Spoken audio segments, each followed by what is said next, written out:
वो बातचीत जो है हम शिक्षा निर्देशन के क्षेत्र के संबंध में बात करना चाहते हैं आज। आपको पहले भी हमने जो मैसेज भेजा है उसमें निर्देशन के क्षेत्र के बारे में बात करना, और कल की क्लास में निर्देशन के संप्रत्यय के बारे में बात हुई थी। तो प्रज्ञा, तुम्हें कुछ ध्यान आ रहा है कि कल की क्या बात थी? कल हम लोगों ने निर्देशन को किस तरह से समझा था?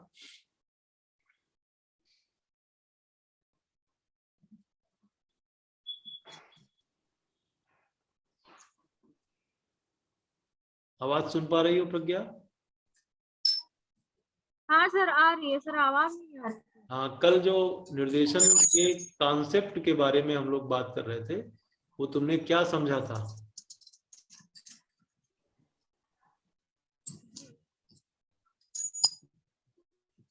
कल की बात को थोड़ा सा हम रिकॉल करना चाहते हैं। निर्देशन के बारे में सर हमने समझा था कि निर्देशन ऐसा निर्देशन स्वयं की समस्याओं का हल निकाल सके।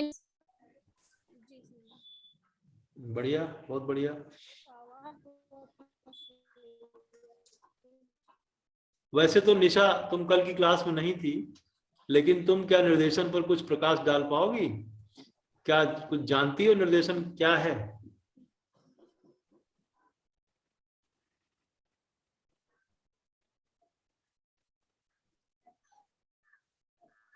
हाँ सर, बताएं। हाँ बिल्कुल, बताओ, शॉर्ट में बताओ। सर, निर्देशन वह प्रक्रिया है जिसके माध्यम से अपने उद्देश्यों, लक्ष्यों, मतलब अपनी योग्यताओं को समझ सकते हैं, अपने लक्ष्यों और उद्देश्यों को प्राप्त लक्ष्यों को प्राप्त कर सकते हैं। हाँ, ये निर्देशन के माध्यम से ये तुमने जो बताया, ये कल की क्लास में ना होने का फल है। और सृष्टि, तुम इसको क्लियर करो कि कल की क्लास में क्या बात हुई थी, कि निर्देशन क्या है? सर, निर्देशन जैसे किसी व्यक्ति के द्वारा दूसरे व्यक्ति की सलाह से जिससे अपनी क्षमताओं को संपूर्ण विकास कर सके, उससे हम निर्देशन कहते हैं। प्रज्ञा, तुम अब ओवरऑल कंक्लूड करो कि क्या है निर्देशन।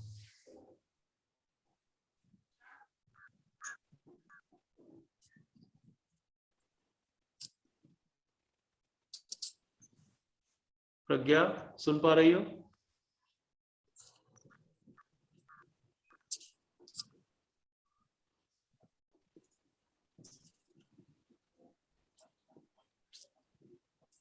नेटवर्क प्रॉब्लम है आज क्या? प्रज्ञा, सुन पा रही हो तुम? सर, आवाज नहीं आ रही। चलो कोई बात नहीं, मैं बताता हूँ, फिर से समझो निशा। हालांकि मैंने क्लास में भी और यहाँ कल की क्लास में भी इसको कई बार बताया है, लेकिन फिर से एक बार मैं बताने की कोशिश करता हूँ, और तुम सब लोग इसको फिर से एक बार सुनो। जब कभी भी निर्देशन के बारे में कोई पूछे तो इसका ये जवाब देना कि निर्देशन एक तरह की ऐसी सहायता। क्या नहीं जा रही आवाज? अब आई सर आवाज। हाँ, कुछ समस्या है आज, मुझे लगता है कि नेटवर्क प्रॉब्लम है। तो मैं प्रज्ञा ये कह रहा था कि कल की जो क्लास थी उसके आधार पर तुमको निर्देशन को एक कंक्लूजन स्टेटमेंट देना हो तो क्या दोगी, कि क्या है गाइडेंस? सर, हमारे हिसाब से सर निर्देशन एक ऐसी प्रक्रिया है सर जिसके अनुसार एक व्यक्ति को सहायता प्रदान की जाती है जिससे वह अपना निर्णय स्वयं ले सके, निष्कर्ष निकाल सके तथा अपने उद्देश्यों को स्वयं प्राप्त कर सके। बहुत बढ़िया, बहुत बढ़िया, यही हम लोग कल बात किए थे, एकदम सही है निशा। इसको जो तुमने बताया वही है, लेकिन थोड़ा सा इसमें सुधार की जरूरत है कि निर्देशन जो है निर्देशन जो है, जैसे तुमको हम निर्देशन देना चाहें तो तुम्हारा काम हम ना करें, तुम्हारे काम को तुम कर सको इसके लिए तुम्हें तैयार करें। निर्देशन एक ऐसी सहायता है जो सहायता प्राप्त करने वाले से उसकी समस्या का समाधान कराता है। तुम्हारी समस्या है, तुम गाइडेंस चाहती हो, जो गाइडेंस देने वाला है वह तुम्हारी समस्या को ना सॉल्व करे बल्कि तुम्हें इस योग्य बना दे कि तुम उसको स्वयं सॉल्व कर सको, यह निर्देशन है। ठीक है? तो निर्देशन के संबंध में हम लोग कल यह डिफिनीशन और ये कॉन्सेप्ट क्लियर किए थे। आज हम बात करने वाले हैं निर्देशन के क्षेत्र के बारे में कि निर्देशन के एरियाज क्या क्या हो सकते हैं। इसको तुम लोग चाहो तो जरूरत पड़े कहीं तो नोट भी करते रहो, इसकी स्लाइड बना सको तो बनाओ, नहीं तो इसकी नोट्स बनाना और नोट्स बना करके मुझे पोस्ट करना हमारे व्हाट्सएप नंबर पर या गूगल क्लासरूम में, या जैसे भी संभव हो सके वैसे इसको पोस्ट करना, या अपने ग्रुप में भी भेज सकते हो इसको। निर्देशन का जो क्षेत्र है वो क्या है। अब बात करते हैं कि निर्देशन के क्षेत्र को जानने से पहले निर्देशन क्षेत्र क्या होता है इसको जाने। क्षेत्र का मतलब एरिया, ठीक है। एरिया मतलब किस किस एरिया में गाइडेंस का विस्तार है या गाइडेंस वहां पर है। गाइडेंस का जो एरिया है, जैसे तुम्हारा केडीसी है, केडीसी का एरिया की अगर हम बात करें तो केडीसी का एरिया कहाँ तक है निशा? केडीसी का एरिया अगर पूछे तुमसे तो केडीसी का एरिया कहाँ तक है? केडीसी का जो क्षेत्र है वो कहाँ तक फैला हुआ है? पूरे बहराइच में फैला है। जा रही है आवाज नहीं? तुम लोग अपना स्पीकर ऑफ कर दो सब लोग। जब बोलना हो तब जिसको बोलना हो वो खोल ले और बोल दे, बाकी सब लोग ऑफ कर लो अपना स्पीकर, तो उससे आवाज सब तक ठीक से जाएगी।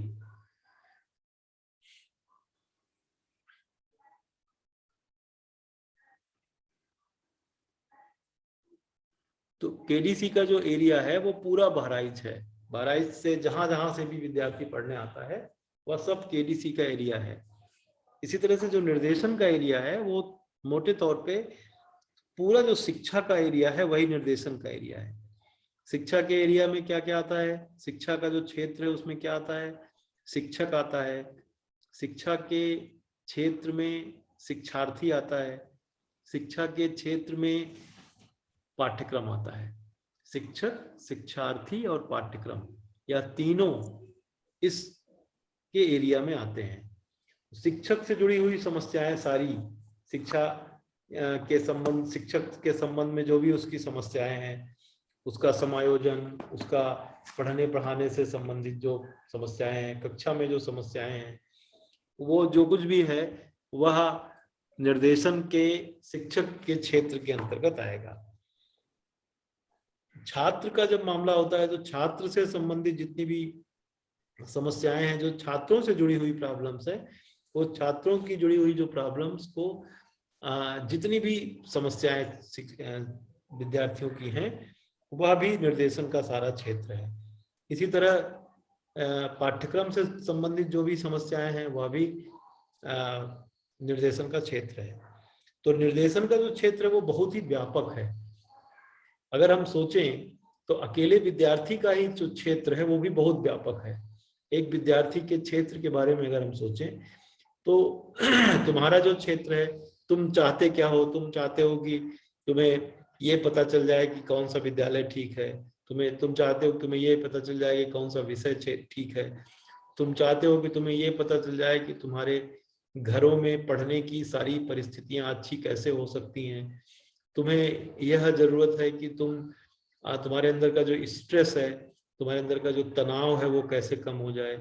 तुम ये सोचते हो कि तुम ये जान जाओ कि तुम जो भी समस्याएं फेस कर रहे हो अपने लाइफ में, अपने पढ़ाई से संबंधित जो भी समस्याएं फेस कर रहे हो, विद्यालय में जो समस्याएं फेस कर रहे हो, अपने विद्यार्थियों के सहपाठियों के साथ जो समस्याएं फेस कर रहे हो, अभी जैसे ऑनलाइन क्लासेस चल रहे हैं तो नेटवर्क से संबंधित जो समस्याएं फेस कर रहे हो, अपने मोबाइल यूजेस को लेकर के जो समस्याएं फेस कर रहे हो, अपने जीवन के व्यक्तिगत मामले के बारे में जो समस्याएं फेस कर रहे हो, अपने माँ बाप के प्रति जो समस्याएं फेस कर रहे हो, अपने मित्रों के प्रति जो समस्याएं फेस कर रहे हो, अपने करियर को लेकर के कौन सा करियर चुने, कौन सा ना चुने, और उस करियर के चुनाव को लेकर के जो समस्याएं फेस कर रहे हो, अपने करियर में एडजस्ट होने के लिए, उसको तैयारी करने के लिए क्या करना चाहिए, इसके संबंध में जो समस्याएं फेस कर रहे हो, ऐसी अनगिनत समस्याएं विद्यार्थियों की होती हैं।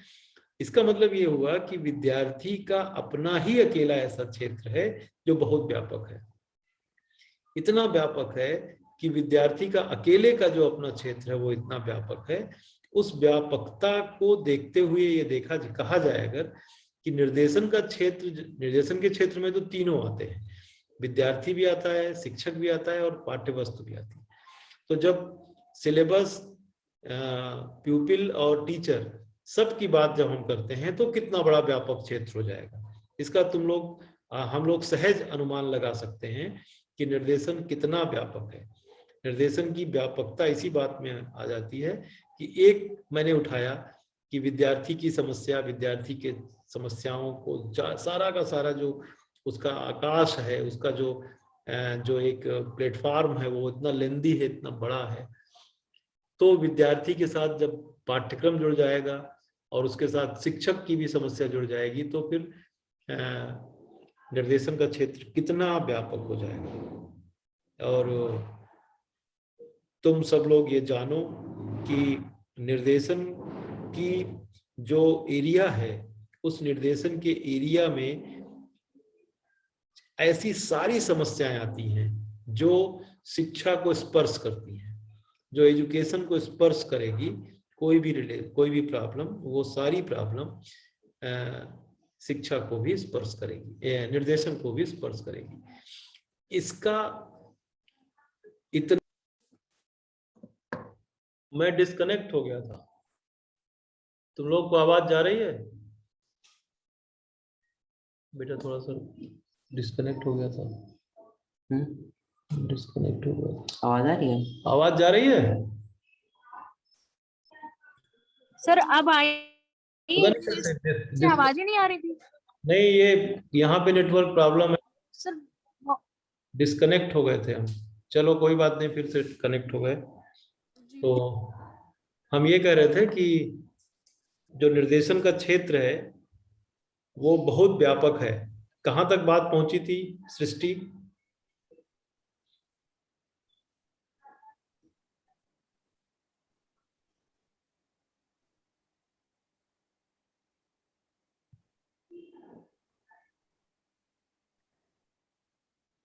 निशा, हम क्या बता रहे थे?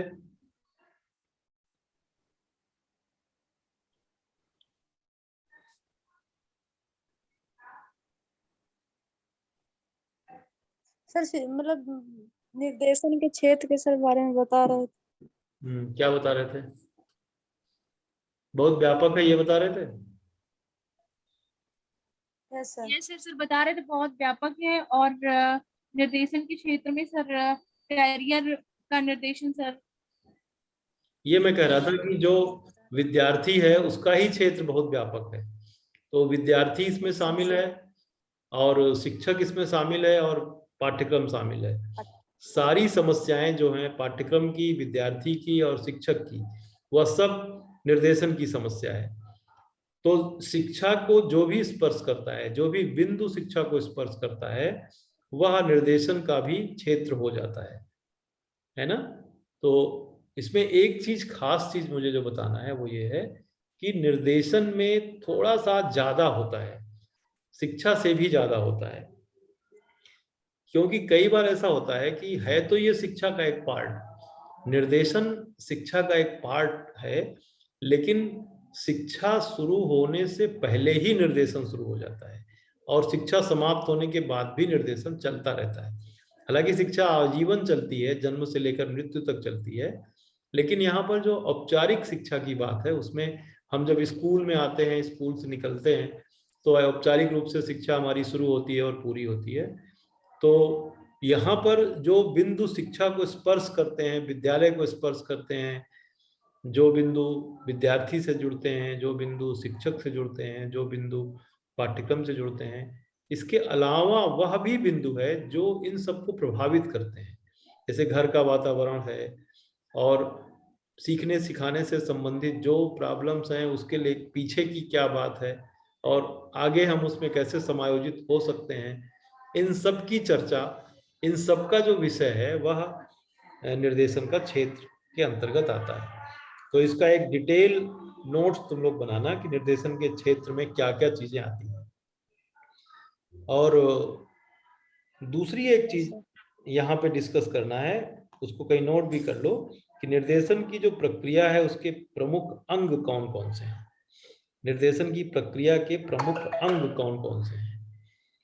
निर्देशन की प्रक्रिया के प्रमुख अंग, प्रोसेस जो होता है निर्देशन का, जैसे हर चीज का एक प्रोसेस होता है। जैसे तुम खाना बनाते हो तो खाना बनाने का भी एक प्रोसेस होता है और उसमें कुछ चीजें जरूर रखते हैं हम। इसी तरह से निर्देशन की जो प्रोसेस है उसमें कुछ पार्ट्स बहुत जरूरी हैं, होते ही हैं। जैसे जिस व्यक्ति का निर्देशन करना है उसका हमें मूल्यांकन करना पड़ता है। जिस व्यक्ति को भी हमें निर्देशित करना है उसका पहले हमें क्या करना होता है, मूल्यांकन करना होता है। मूल्यांकन का मतलब उसका हम असेसमेंट करते हैं कि वो कौन है, कैसे है, और उसके बारे में जानना पड़ता है कि वो, तब हम उसको अच्छे से ठीक से हम बता सकते हैं कि वो किस तरह से अपना गोल प्राप्त करे और किस तरह से अपनी समस्याओं के समाधान तक पहुंचे। पहली चीज उसका हम मूल्यांकन करते हैं। सृष्टि तुम सुन रही हो कि नहीं? तुम्हारी आवाज एक बार नहीं आई आज।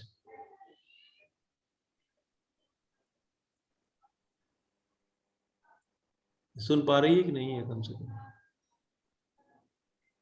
आवाज जा रही है कि नहीं? यस सर, आ रही है। आ रही है, चलो ठीक है।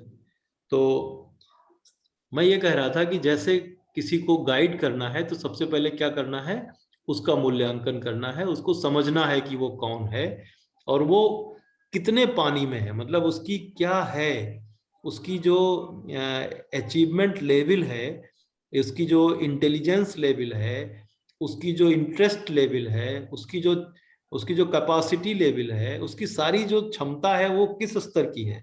हम उसको उस क्षमता तक जाकर के सीखने के लिए प्रेरित करेंगे। हम जान जाएं कि वो वीक सेक्शन में आता है तो उसको उस तरह से, हम जान जाएं कि वो मॉडरेट सेक्शन में आता है तो उसको उस तरह से, हम ये जान जाएं कि ये बहुत हाई लेवल का व्यक्ति है तो उसको उस लेवल पे हम पहले कोशिश करेंगे सिखाने की, या उस प्रॉब्लम को सॉल्व करने तक पहुंचने में उसकी मदद करेंगे। तो पहले सबसे पहला काम निर्देशन का होता है, हम उसका मूल्यांकन करें, इवेल्युएट करें कि हु आर वो जो पर्सन है वो है कौन आखिर, उसके बारे में समझे। दूसरा है उसके साथ समायोजित हो। दूसरा क्या है, जिस व्यक्ति का निर्देशन करना है, निर्देशन की प्रक्रिया उसका मूल्यांकन करती है और फिर उसके साथ समायोजित करती है, अपने आप को एडजस्ट करती है, कैसे उसके साथ जुड़ती है, मतलब जुड़ना उसके साथ।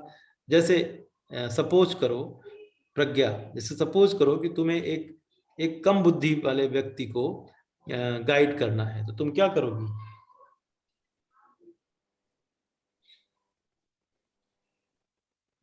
सर पहले उसकी स्थिति को जानेंगे, कि किस लेवल का ये कम बुद्धि वाला, समझेंगे।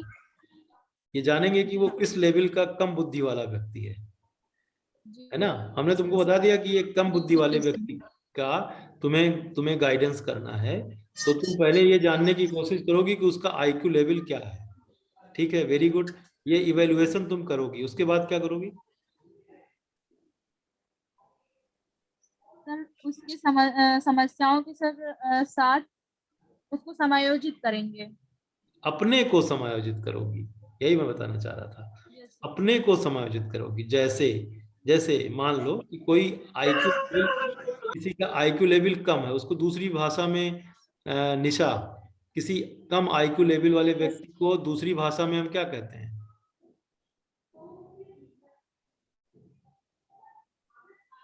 सर मंद बुद्धि वाला। मंद बुद्धि कहते हैं, या दूसरी भाषा जो देहाती भाषा है उसमें कहते हैं पागल या सनकी, है ना। हालांकि शिक्षा शास्त्र और मनोविज्ञान में अब उसको सनकी या पागल नहीं कहते, उसको हम अल्प बुद्धि ही कहते हैं। और उसके साथ संभावना होती है उसको ठीक करने की पूरी संभावना होती है। उसके साथ ट्रेनिंग करके, हम उसके साथ समय बिता करके हम आसानी से उसके अंदर परिवर्तन ला सकते हैं। लेकिन अब समस्या यह है कि ऐसे बुद्धि कम बुद्धि वाले व्यक्ति के साथ समायोजित होना है।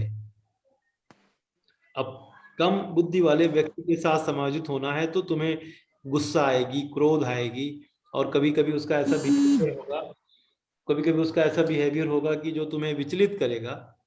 हो सकता है ऐसा कोई बिहेवियर आ जाए जो तुम्हें लगे कि नहीं नहीं ये ठीक नहीं है, और उसके साथ तुम्हें तुम्हें शारीरिक रूप से मारपीट की नौबत आ जाए।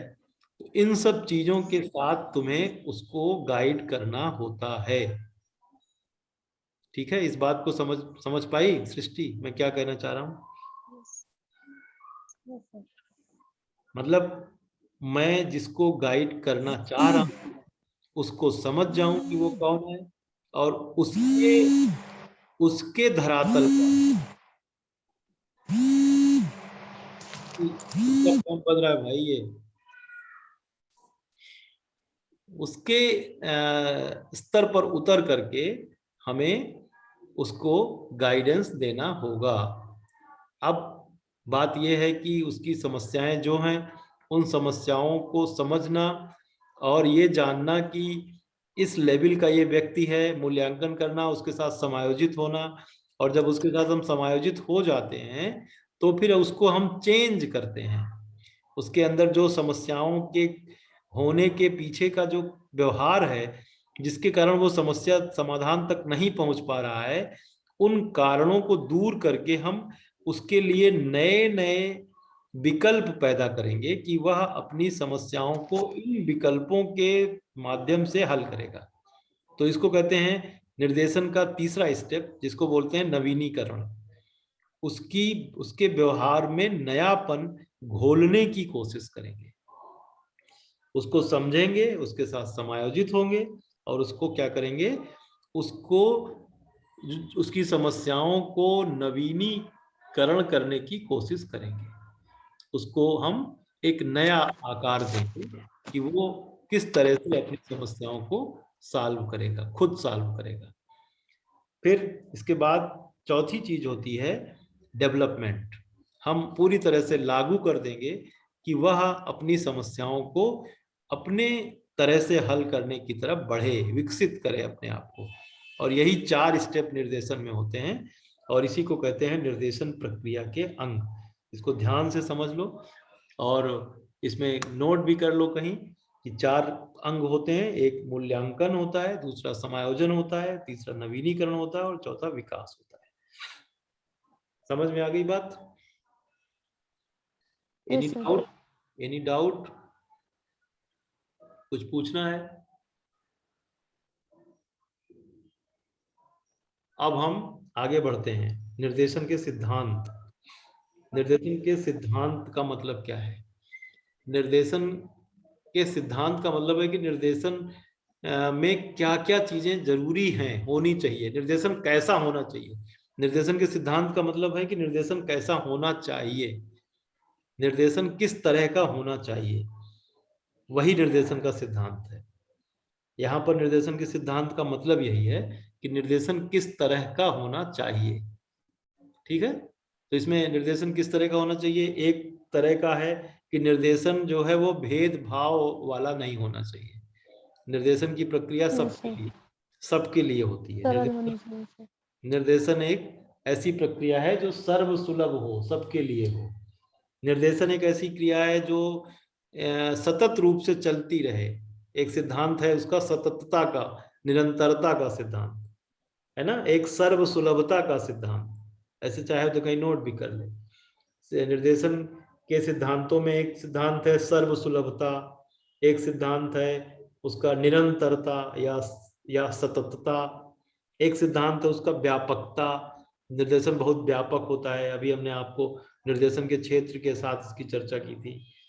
निर्देशन में आत्मबोध की जो अनिवार्य विशेषता होती है, आत्मबोधात्मकता, आत्मविकासात्मकता का सिद्धांत, सर्व संबंधात्मकता का सिद्धांत। जैसे सर्व संबंधात्मकता का मतलब है कि जैसे निर्देशन की जो प्रक्रिया है उसमें 4-5 लोग अगर जुड़े हुए हैं तो वो 4-5 लोग एक दूसरे के साथ कनेक्ट होंगे, सभी एक दूसरे के साथ कनेक्ट होंगे, तो वो उसको कहते हैं सर्व संबंधात्मकता। तो निर्देशन के अंदर एक सिद्धांत यह भी होता है कि वह एक दूसरे से इंटरकनेक्ट होता है। इसके अलावा डेमोक्रेटिक होता है, लोकतंत्रात्मकता होती है उसमें, और इसके अलावा वस्तुनिष्ठता होती है। वस्तुनिष्ठता का मतलब है कि जिस विषय पर हम आगे बढ़ रहे हैं, हम पूरा का पूरा ध्यान उसी वस्तु विशेष पर करेंगे केंद्रित, इधर उधर नहीं जाएंगे, सिर्फ उस व्यक्ति को, उस वस्तु को ध्यान देंगे और उसी पर ध्यान केंद्रित करके हम अपना आगे बढ़ेंगे। एक चीज और भी होती है जो बहुत जरूरी होती है निर्देशन में, वह होती है फ्लेक्सिबिलिटी। फ्लेक्सिबिलिटी का मतलब है कि जैसे पेड़ की तरह तने खड़े नहीं रहना है। लंबे से पेड़ की तरह तने हुए खड़े हैं और आंधी आई, पेड़ तोड़ दी। और जो छोटे छोटे पेड़ होते हैं घास वाले, वो झुक जाते हैं, बचे रहते हैं, चाहे कितना भी आंधी तूफान आए उनको कोई नहीं तोड़ पाता। तो यहाँ पर जो गाइडेंस है, गाइडेंस में एक चीज बहुत जरूरी है, वो है फ्लेक्सिबिलिटी।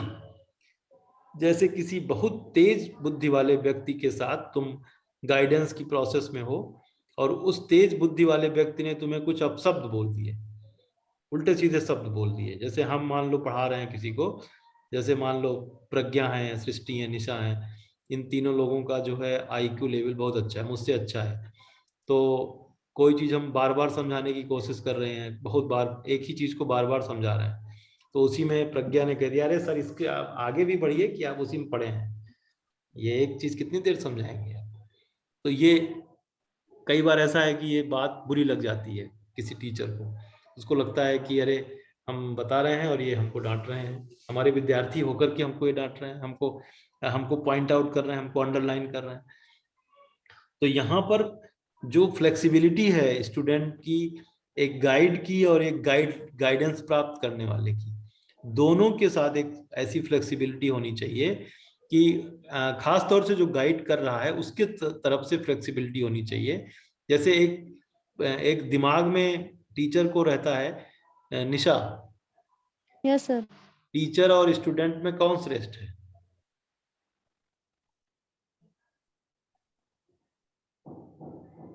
सर वैसे तो श्रेष्ठ टीचर ही है।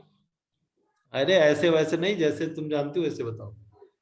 नहीं सर, तो मेरे लिए तो सर टीचर ही श्रेष्ठ है। प्रज्ञा कौन श्रेष्ठ होता है?